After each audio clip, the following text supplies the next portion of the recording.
আমি এমপি হিসাবে প্রতি যা বরাদ্দ পাই সব আমি ফেসবুকে দিয়ে দিই। এই প্রথম ইন দ্য হিস্ট্রি। আমার এমপি সাহেবের বেতন কত আপনারা জানতেন আগে? এই যে আমি যে 1,72,000 বেতন পাই মাসে, এটা আপনারা প্রথম জানছেন। আমার এলাকায় 50 বছরের ইতিহাসে কোনো এমপি বলেন নাই যে ঈদের সময় যে জননেত্রী শেখ হাসিনা যে কিছু উপহার পাঠান, শাড়ি, এখন 500-700 শাড়ি পাঠাইছেন উনি। তা এই এমপি সাহেব কি দেখছেন যে ঘরে ঘরে গিয়া কি কেউ শাড়ি দেয়? শাড়িটা কি করেন উনি? উনি বন্টন করে দেন যে সাবধান, কোনো শাড়ি বিক্রি করা যাবে না, তুমি গরিব দেখে দেখে তুমি মানুষকে দিবা।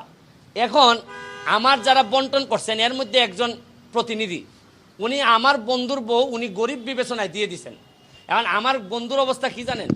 95 আমি মেট্রিক দিছি, যারাই 95 দিছে এরাই কয় বন্ধুকে আমার জড়াই ধরে। আমি কি না করতে পারবো? ভাই তুমি আমার বন্ধু না, আমি ফুটবল খেলি। ওই যে উনি একজন আছে 95, উনি যদি জড়াই ধরে বলে আমার বন্ধু, তা আপনারা তো রিপোর্ট করবেন যে একজন বন্ধুর সাথে দেখা। কিন্তু বন্ধু আর এমনভাবে সাংবাদিকরা রিপোর্ট করে যে ব্যারিস্টার সুমন বন্ধুর বউকে শাড়ি দিলেন, বোঝা যায় বন্ধুর বউর সাথে আমার সম্পর্ক। মানে রিপোর্টের ভিতরটা উপরটা এরকম না, রিপোর্টের উপর ফেসবুক রিপোর্টের উপরে প্রথমে রিপোর্টটা হয়েছে প্রথম আলোতে। আর প্রথম আলোর মতো পত্রিকা করার পরেই সবাই একটু মজা পাইছে, কারণ প্রথম আলোর তো একটা আস্থার জায়গা আছে।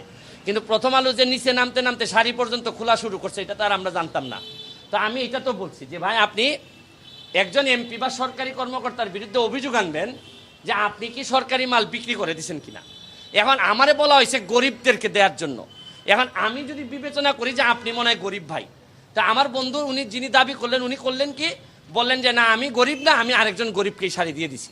এই হচ্ছে গিয়ে ফ্যাক্ট। কিন্তু উনি ফেসবুকে এত সুন্দর করে লিখেছেন, এইখানের মধ্যে যদি উনি আমার বন্ধু হইতেন তাহলে উনি গরিবের শাড়ি উনার কাছে আসছে, উনি শাড়ি দিয়ে দিচ্ছেন গরিবদের গণ। আর শুনেন, হাজার হাজার কোটি যাচ্ছে, বিক্রি হয়ে যাচ্ছে, কেউ কিছু বলছে না। আর ব্যারিস্টার সুমন 2টা শাড়ি, এত শাড়ির মধ্যে 2টা শাড়ি তার বন্ধুর বউ পেয়ে গেছে। এটা কত মজার নিউজ। আমি এগুলোর জন্য প্রস্তুত, কারণ আমি এক ধরনের সাংবাদিকই তো আপনাদের মতো। সুতরাং আপনাদের চাই চরিত্র সম্পর্কে বা আপনারা আমার চরিত্র সম্পর্কে ভালো জানেন। আর আমি শুনেন 2টা জিনিস আমি কনফার্ম করে রাখছি। একটা হচ্ছে কি, ব্যারিস্টার সুমন যতদিন এমপি আছে তার পরিবার এবং সে কোনো সম্পদের মালিক হবে না।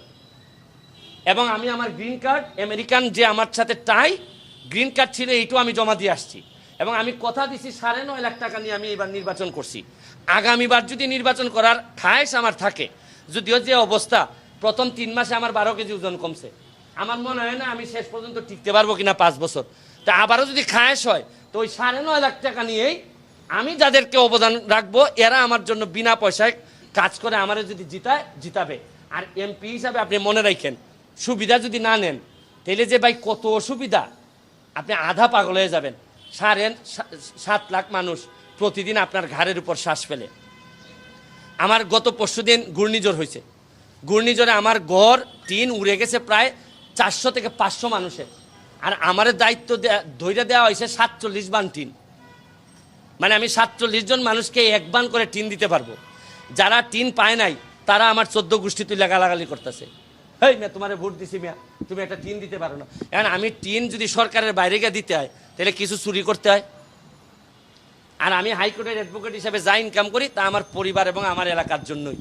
আর নাইলে তো আমার গম চাউল বেচতে হবে, আর বলতে হবে যে আমি এমপি সাহেব আসেন কিছু কথা টথা বলি। তো এইগুলা বললে তো আবার আপনারা সব রেডি আছেন।